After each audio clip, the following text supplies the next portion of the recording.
दोस्तों नमस्कार और आप देख रहे हैं न्यूज़ बकेट और आप लोग के साथ मैं कुलदीप। आपको बता दें कि आनंद फानन में प्रधानमंत्री नरेंद्र मोदी ने देश को संबोधित किया और तीनों काले कानून को लेकर देश से माफ़ी मांगी। ऐसी क्या मजबूरी आ गई कि देश के लोगों से माफ़ी मांगनी पड़ी, देश के किसानों को से माफ़ी मांगनी पड़ी। आपको बता दें कि लगातार बीजेपी के नेता उन किसानों को खालिस्तानी पाकिस्तानी कहते नजर आए, लेकिन जैसे कुछ दिन यानी कुछ महीने शेष रह गए हैं विधानसभा चुनाव को लेकर, इसके मद्देनज़र लगातार टीवी चैनलों के माध्यम से साधा जा रहा है कि यह प्रधानमंत्री नरेंद्र मोदी का मास्टर स्ट्रोक है। हम सीधे तौर पे बनारस के संदीप मिश्रा जी से बात करेंगे कि क्या सही है।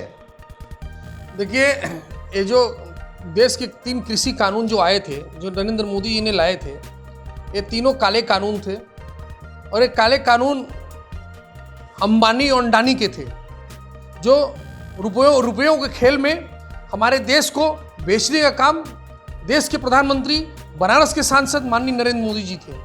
लेकिन देश के किसान रोड पर उतर आया क्योंकि उसके पापी पेट का सवाल था। अब आइए उन्होंने वापस क्यों लिया, तो उसका रीजन हम बता दें। समाजवादी पार्टी के राष्ट्रीय अध्यक्ष माननीय श्री अखिलेश यादव जी के नेतृत्व में जब हजारों लाखों की संख्या में लोग रोड पर दिखने लगे, उनके समर्थन में दिखने लगे और हमारे राष्ट्रीय अध्यक्ष माननीय श्री अखिलेश यादव किसानों के मसीहा के रूप में सामने दिखने लगे। अब उनको एक खौफ, हम समाजवादियों का खौफ, ये उत्तर प्रदेश में जो 2022 में चुनाव होने हैं, वो 2022 में चुनाव में जनता का खौफ ये नरेंद्र मोदी को बैकफुट पर ले गई। और हम आपको बता दें, ये समाजवादियों का खौफ था, ये उत्तर प्रदेश में की जनता का खौफ है जो 2022 के अंदर चुनाव होना है।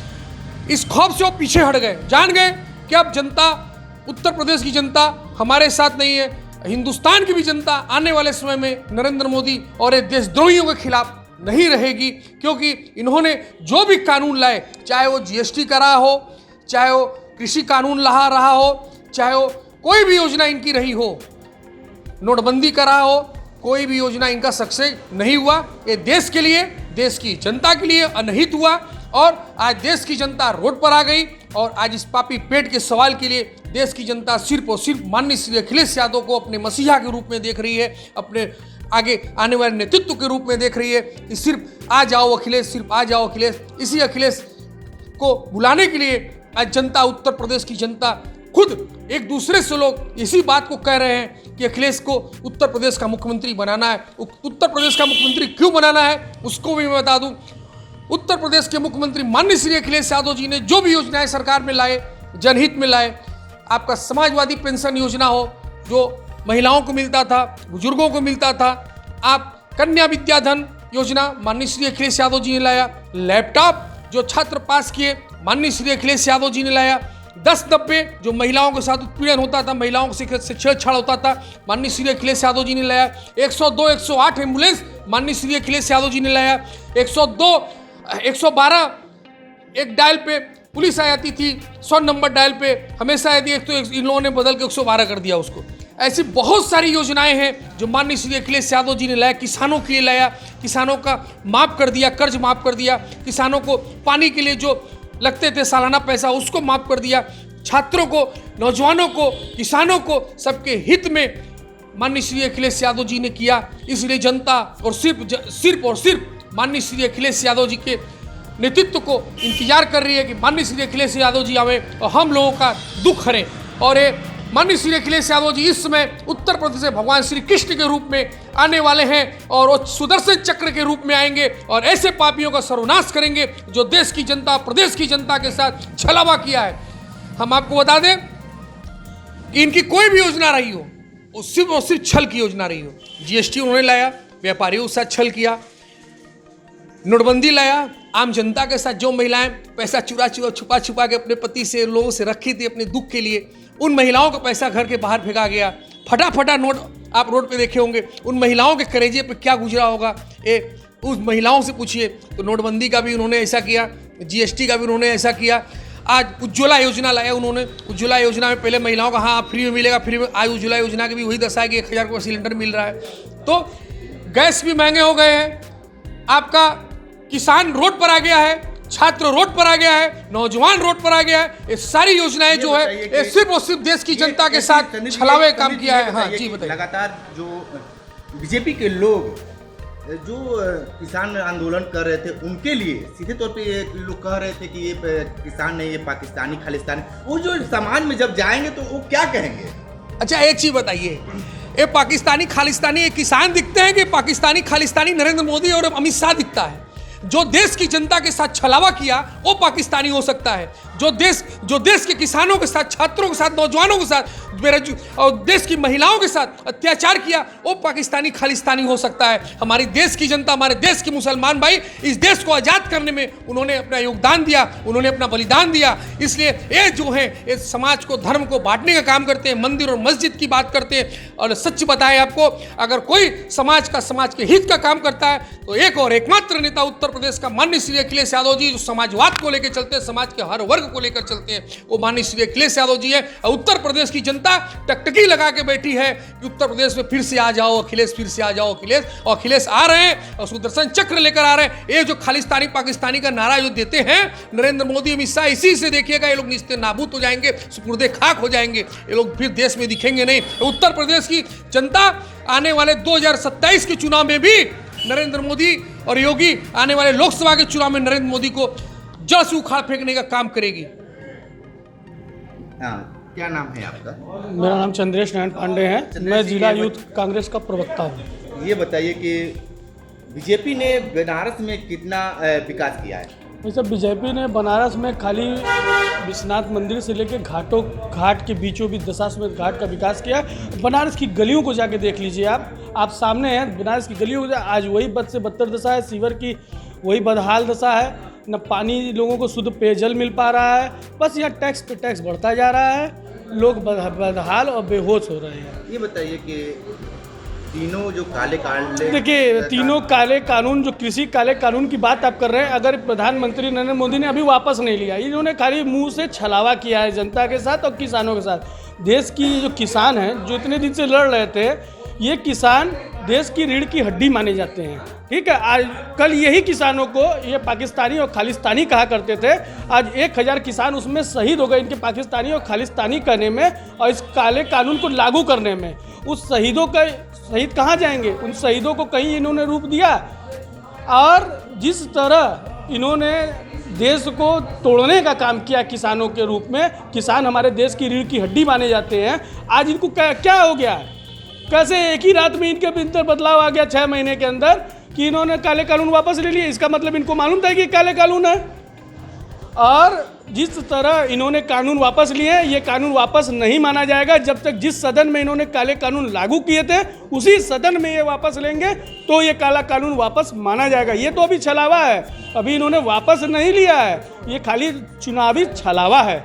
और इनको अभी 5 राज्यों में चुनाव हुआ जिसमें उपचुनाव में हार गए, जहाँ इनकी सत्ता सरकार थी वहाँ भी हार गई है। तो इनको लगा कि अरे अभी 2 राज्यों में फिर चुनाव होने जा रहा है, पंजाब और उत्तर प्रदेश, कहीं इसमें इनकी दुर्गति ना हो। वही टिकट जिसको इन्होंने पाकिस्तानी और खालिस्तानी कहा, जिसके पीछे बैठे हुए लोगों को खालिस्तानी कहा, वही पिछले यूपी चुनाव में इनको 150 सीट पे इनको जितवाए थे, वही इनके साथी हुआ करते थे। तब वो पाकिस्तानी खालिस्तानी नहीं थे, तब वो क्या इनके मित्र थे? आज जिस तरह की ये छलावे की बात करते हैं, सबसे गंदी बात है। और ये चोर हैं, हम तो इनको चोर कहेंगे। इन्होंने देश के किसान को इन्होंने गंदी नीयत से देखा है, देश के किसान को इन्होंने पाकिस्तानी और खालिस्तानी बताया है। आज उसी पाकिस्तानी और खालिस्तानी के आगे क्यों झुक गए आप? और झुके हैं तो सदन में झुकिए, सदन में उनसे माफ़ी मांगिए। जिस सदन में आपने काला कानून पारित किया था उसी सदन में उसको वापस लीजिए, तब ये काला कानून माना जाएगा कि वापस हुआ है। क्या आपको लगता है कि विपक्ष से मोदी डर गए हैं? बिल्कुल एकदम डर गए हैं। नहीं डरे होते तो इतनी जल्दी ये फैसला नहीं लिए होते हैं। और यही फैसला अगर ये पहले ले लिए होते हैं तो आज हम लोग इस आंदोलन को करने के लिए किसानों के लिए जेल भी गए हैं और लाठियाँ खाए हैं, मुकदमे झेले हैं। हमारी पार्टी के हमारे जो है सहयोगी ये संदीप मिश्रा जी भी झेले हैं। तो ये चीज़ हम लोगों को नहीं झेलना पड़ता, पहले ही हो गया होता। आज ये डर के तुरंत वापस ले रहे हैं। क्यों वापस ले रहे हैं? इनको समझ में आ रहा है कि यहाँ उत्तर प्रदेश की ये सरकार अब जाने वाली है, योगी सरकार पूरे तरह से जारी है, क्योंकि इन लोगों ने कोई काम नहीं करना।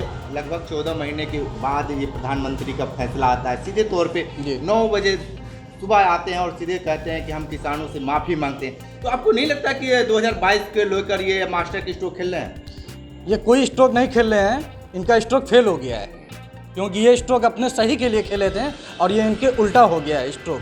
क्योंकि जनता जान रही है, अगर यही स्ट्रोक खेलना था इनको तो पहले खेले होते। 700 लोग मर गए, आज मर गए तो उनको आप जो है शहीदी का दर्जा दीजिए, मुआवजा दीजिए, ये तो आपको देना पड़ेगा ना। अच्छा, आपको लगता है कि बनारस में जो रुद्राक्ष कन्वेंशन सेंटर बना, कॉरिडोर बना, इस पर बीजेपी वोट डालेगी कि नहीं? ये सिर्फ देखिए पैसा उगाई के लिए बनाए हैं और ऐसा इनके लिए कुछ नहीं है। ये सिर्फ दिखावा रहता है। जब माननीय प्रधानमंत्री आते हैं तो सिर्फ सजा देते हैं झालरों से, फिर उसके जाने के बाद ये उतार लेते हैं। तो ये कैसा है, इसे इनसे कोई मतलब। एक चीज़ बताइए कि पूर्वांचली एक्सप्रेसवे में योगी आदित्यनाथ को पैदल देखा गया और प्रधानमंत्री नरेंद्र मोदी 4 व्हीलर में आ रहे हैं, तो जो योगी आदित्यनाथ का जो सम्मान होना कैसे होना चाहिए था? वास्तविक स्थिति जो माननीय योगी आदित्यनाथ जी का था, हाँ। वो आप वहाँ पे देख चुके हैं। आने वाले समय में भी वो ऐसे ही पीछे हटते जाएंगे, एकदम आगे आने का कोई प्रयास उनका नहीं है। अब ये बताइए कि किसानों को लेकर जो बिल वापसी की बात कही है, कितना इनको लगता है कि चुनाव में घुस ना पाएंगे? अगर चुनाव ना आता तो ये ऐसा फैसला भी नहीं लेते। चुनाव सर पे है तो ये ऐसा फैसला लिए ताकि जनहित में इनको आगे बढ़कर वोट मांगने में सहायता मिले, इसलिए इन्होंने ये तुरंत पारित किया। हाँ, तो ये बताइए कि बनारस में कितना विकास हुआ है? बनारस में क्या विकास है? बनारस में झालर बत्ती यही विकास है। रोड पे चले जाइए, 65 रुपये का क्या झालर। बात करते हैं, आपको नहीं लगता कि रिंग रोड बना है, पूर्वांचल रेलवे बना है, फिर आपको मेहंदीगंज में भी जल्द ही उद्घाटन की, सब विकास ही है, उस पर तो वोट ले जाएंगे। तो साहब अगर नाम बदलने से विकास हो जाता, अब इनका नाम चंदेश पांडे हम महस रख दे तो इनका विकास हो जाता, तो बात ही अलग है। तो काम किसी और का और पिता किसी और का, कैची किसी और का, यही चल रहा है इस राजनीति में। क्या लगता है कि इस बार 8 विधानसभा क्षेत्र है यहाँ पे, सपा कितनी मार्क ले जाएगी इस बार? सपा 8 विधानसभा, बनारस की 8 विधानसभा जीतेगी और भारतीय जनता पार्टी यहाँ से साफ हो जाएगी, सुपुर्दे खाक हो जाएगी। और एक भी अगर सीट बनारस से निकला तो बताइएगा, एक भी नहीं निकलेगा। ये बताइए, इतना विकास किए हैं, विकास की गंगा बहाए बनारस में, विकास माँ गंगा के बेटा कहते हैं अपने आप को प्रधानमंत्री नरेंद्र मोदी, और फिर भी आप कह रहे हैं कि 8 के 8 सीट हार जाएंगे, ऐसा कैसे हो सकता है? माँ गंगा के बेटे कहते हैं, उसी माँ गंगा में लाशें उतराई थी इन्हीं की सरकार में, इन्हीं की सरकार में माँ गंगा में लाशें उतराई थी। और जो माँ गंगा के कहते हैं माँ गंगा का मैं बेटा हूँ, तो माँ गंगा के बेटे, माँ गंगा बेटा मैं भी हूँ, आप भी हूँ, वो तो माँ है। चुनाव में उन्होंने माँ को भजाया, चुनाव में उन्होंने माँ को भजाया कि मैं माँ गंगा का बेटा हूँ। अरे माँ गंगा का बेटा मैं नहीं हूँ, माँ गंगा का बेटे आप नहीं है। काशी का हर नागरिक माँ गंगा का बेटा है। बाबा काशी विश्वनाथ उसके संरक्षक हैं। बाबा विश्वनाथ यहाँ पे रहते हैं और ये विश्वनाथ की नगरी में माँ गंगा की आंचल में आकर उसने इस झूठ बोला और माँ गंगा के साथ तक उसने छलावा किया। बाबा काशी विश्वनाथ जी के साथ छलावा किया, उसने सारी मंदिरों को वहाँ अगल बगल के तोड़वा दिया और उसी गिट्टी पिंडी जो बाबा भोलेनाथ के लिंग अगल बगल के जो थे उसने तोड़वा कर उसको गिट्टी बनवा कर उसने ढलाई कराया। इतना बड़ा पापी, इतना बड़ा पाप हमारे बनारस का सांसद, देश का प्रधानमंत्री है। आप एक चीज बताइए कि माता अन्नपूर्णा का पुनः स्थापना हुआ, क्या कहेंगे इस पे? अब इसमें हम कुछ कह नहीं सकते हैं आपके चैनल पे, अगर कह देंगे शायद मुकदमे हो जाए मेरे ऊपर। आप एक चीज बताइए, इस मंदिर में है, इस मंदिर में आप हैं और इस मंदिर में एक मूर्ति का पूजा होता है, भोलेनाथ का एक मूर्ति, वहाँ बगल में 2 मूर्ति नहीं रख के पूजा कर सकते हैं आप। पहली चीज कि इनको ये बताना चाहिए, प्रकाशनार्थ करना चाहिए कि किस सन में माँ अन्नपूर्णा का मूर्ति चोरी हुआ था। FIR हुआ होगा ना, चोरी हुआ होगा तो इनको प्रकाशनार्थ कराना चाहिए। अब पता नहीं माँ अन्नपूर्णा जी का मूर्ति है कि एलिजाबेथ का मूर्ति लाकर रख दिए, घूमे, चुनाव न है, ये छलावा ना करते हैं, ये छलावा करते हैं। पता नहीं माँ अन्नपूर्णा का मूर्ति है कि एलिजाबेथ का मूर्ति लाकर बनारस में घुमा रहे हैं, घुमा के दिखा रहे हैं। आप मंदिर मूर्ति लाए, अब उसी मंदिर में जहाँ माँ अन्नपूर्णा का पूजा होता है उसी बगल में फिर माँ अन्नपूर्णा का मंदिर मूर्ति स्थापित की जाएगी। तो एक मंदिर में एक ही माँ न रहेगी कि 3-4 मूर्ति लाकर आप रख देंगे। हाँ, उसके लिए अगर आपको लगा कि नहीं माँ अन्नपूर्णा का मूर्ति चोरी हुआ तो उसके लिए बढ़िया मंदिर बना के वहाँ स्थापित करना चाहिए। तो उन्होंने स्थापित तो नहीं किया, उसी मूर्ति में लाकर उन्होंने रख दिया। अब वो मूर्ति माँ अन्नपूर्णा का है कि एलिजाबेथ का है, अबे तो नरेंद्र मोदी जी बताए जो देश की जनता के साथ छलावा करते हैं। योगी आदित्यनाथ, आप देखे होंगे पूर्वांचल एक्सप्रेसवे की जब उद्घाटन हो रहा था, प्रधानमंत्री फोर व्हीलर से चल रहे थे, उनके पीछे योगी आदित्यनाथ दौड़ रहे थे। ये कैसा है? अगर चाहते तो प्रधानमंत्री अपनी गाड़ी में भी बैठा सकते थे, लेकिन आपको ये आपने सही बताया, पूछा आपने क्वेश्चन। हम आपको बता दें कि पूर्वांचल एक्सप्रेसवे का शुरुआत हमारे राष्ट्रीय अध्यक्ष माननीय श्री अखिलेश यादव जी ने किया था। ये नहीं, ये तो सिर्फ फीता कटवा है। कैंची लखनऊ से, फीता काटने दिल्ली से आता है। ये लखनऊ से कैंची आता है, दिल्ली से फीता कटवा आता है। तो ये योगी भी जानते हैं, मोदी भी जानते हैं। ये तो खाली भजा रहे हैं ना कैंची लेकर। जितने भी उद्घाटन हो रहे हैं 2012 के समय के हो रहे हैं। जो माननीय मुख्यमंत्री अखिलेश यादव जी ने किया था, जो माननीय मुख्यमंत्री श्री अखिलेश यादव जी ने किया था, उसी का फीता ये सब काट रहे हैं। जितने भी कार्य योजना है, अच्छा ही बताइए, जितनी भी योजनाएं हैं श्री अखिलेश यादव जी के कार्यों का ही ये लोग फीता काट रहे हैं और नाम बदल रहे हैं। सिर्फ फीता काट रहे हैं, नाम। इनकी कोई योजना, योगी आदित्यनाथ जी की कोई योजना बताइए जो 108 एम्बुलेंस, जो 102 एम्बुलेंस, जो समाजवादी पेंशन योजना, लैपटॉप योजना, छात्रों के लिए छात्रवृत्ति योजना, बहुत सारी ऐसी योजनाएं हैं जो जनहित में गई हैं, जो जनता के हित में गई हैं। उस जनहित का कोई ऐसा कार्य बताइए जो योगी आदित्यनाथ जी ने किया हो, जो जनता को सीधे सीधे उनके खाते में जाए और जनता को सीधे सीधे लाभ मिल सके। ऐसा कुछ योजना इन लोगों ने नहीं किया। सिर्फ और सिर्फ प्रदेश और देश की जनता के साथ छलावा किया। और एक छलावा हम फिर कह रहे, जैसे मेरे सहयोगी भाई ने कहा भी कि इसको हम कैसे मान लें कि इन्होंने बिल वापस ले लिया। ये तो 2022 के चुनाव में भी जनता के साथ छल कर सकते थे। छली तो ही है, जिसने एयरपोर्ट बेच दिया, जिसने रेलवे बेच दिया, जिसने डाकघरों को बेचने का काम कर रहा है। ये तो देश को बेचने का काम कर रहा है ना। तो ये तो छली तो ही है। जीएसटी लागू किया, व्यापारी अधमरे हो गए। नोटबंदी किया, हर आदमी अधमरा हो गया। ऐसे बहुत सारी योजनाएं जो इनकी वजह से जनता एकदम अधमरी हो गई है। और हम आपको बता दें कि ये सिर्फ और सिर्फ हमें पूरा विश्वास, भाई के बात से अभी भी हमारा थोड़ा सा नेत्र खुला है कि हमें भी यही लग रहा है, ये फिर छलावा इसने किया है। और सिर्फ 2022 के चुनाव के लिए सदन में बैठे और जो मृत किसान हैं उनके परिजनों को कम से कम 1 करोड़ रुपया और उनके परिजनों को सरकारी नौकरी दें और उनके घर जाकर प्रति किसान के घर जाकर इनके जो खालिस्तानी पाकिस्तानी जो इनके भारतीय जनता पार्टी के सहयोगी बताया करते थे, उनके घर जाकर माफ़ी मांगने का काम करें, जिससे जनता और देश की जनता इन्हें माफ़ करने का काम करे। खाली 9 बजे आकर हम जनता से माफ़ी मांगते हैं, हमने कृषि कानून वापस लिया, मुंह से बोल देने से दिखाएं जनता को कि मैंने कृषि कानून वापस लिया उसी सदन में जाकर। ये तो मतलब मुंह से बोल देना है 2022 से चुनाव है, बस ये छल है, जनता के साथ छल इन्होंने किया है। 2022 में किसकी सरकार? सपा का सरकार है। सपा की। क्या लगता है प्रधानमंत्री इतना काम किए हैं, उनकी सरकार नहीं आई? जो काम अखिलेश जी किए हैं उसी का दोबारा काम इन लोग कर रहा है। अखिलेश जी जो किए वही कर रहे हैं इन लोग। और क्या देख लिया, ये आम जनता की आवाज है, ये आम जनता की आवाज है। सब लोग 2022 में किसकी सरकार आ रही है? 2022 में पूर्ण बहुमत से अखिलेश यादव की सरकार आएगी और इसे कोई नहीं रोक सकता। और आने वाले समय में योगी जी एक काम और करेंगे, हार का नाम जीत रखेंगे। क्या कहेंगे 2022 को लेकर?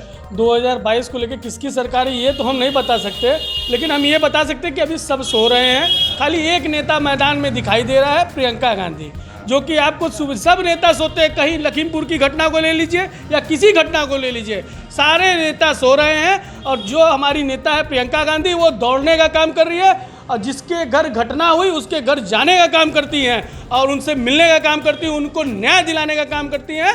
और सारे नेता सो रहे हैं, चाहे वो जिस सत्ता पक्ष हो या कोई पक्ष हो, लेकिन वो काम भी करती है और जेल भी जाने का काम कर रही है हमारी नेता, और सबसे लड़ने का काम कर रही है। और ये आप ही नहीं, पूरा देश देख रहा है। अब इसमें आप किसकी सरकार बनाते हैं वो समय बताएगा।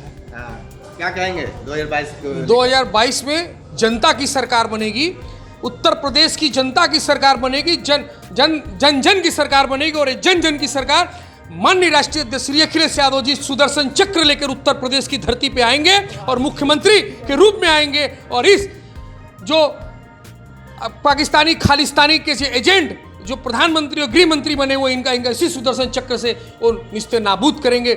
माननीय अखिलेश यादव जी आएंगे, देश की जनता का लाभ और देश की जनता का फायदा करेंगे। देश की जनता जो आज निरीह हो गई है उनको लाभ पहुंचाने का काम करेंगे, उनको उनके जीवन को अच्छा जीवन यापन करने का काम माननीय राष्ट्रपति श्री अखिलेश यादव जी करेंगे। 2022 में अखिलेश यादव जी पूर्ण बहुमत में आ रहे हैं, जनता के सहयोग से आ रहे हैं और जनता की सरकार बनने जा रही है। ये आप जानते हैं इन्होंने क्यों वापस लिया?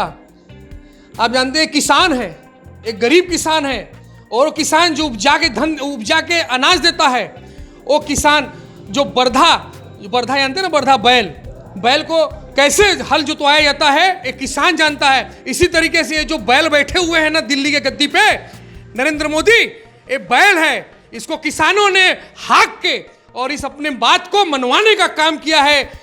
और ये नरेंद्र मोदी बैल के रूप में आकर उन्होंने माफी मांगा और फिर हल जोतने का काम किया। जैसे आप है वैसे हम हैं, आप जैसे कहेंगे मैं वैसे तैयार हूं। तो जो दिल्ली के गद्दी में बैठा हुआ बैल है, एक किसान उस बैल को हर जुतवाना जानते हैं और हर उन्होंने जुतवा लिया, उन्होंने अपनी बात को मनवा लिया। जय हिंद, जय समाजवाद, जय अखिलेश।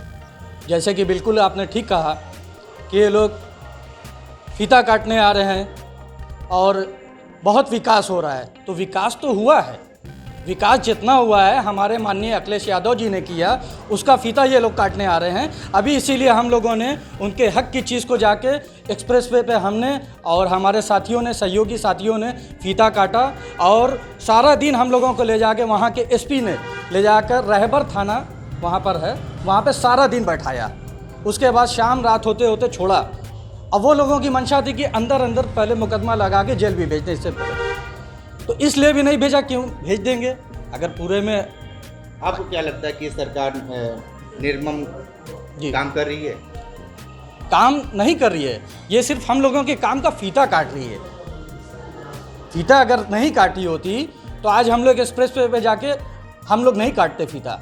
आज हम लोगों ने फीता काट के दिखाया कि हमारे माननीय राष्ट्रीय अखिलेश जी का काम है ये। तो आप ये देख रहे थे कि संदीप मिश्रा जी थे और आपको बता दें कि अखिलेश यादव को सीधे तौर पे इन्होंने कृष्ण कह दिया है। और आपको बता दें कि किसान ऐसे लोग हैं, एक कहावत कहा जाता है कि कितने भी मरखावा बैल हो तो किसान उससे हल जुतवा ही लेते हैं। सरकार वही थी। बता दें कि ये रिपोर्ट लगातार हम देते रहेंगे। बने रहिए न्यूज़ बकेट के साथ, हमें दीजिए इजाज़त। नमस्कार।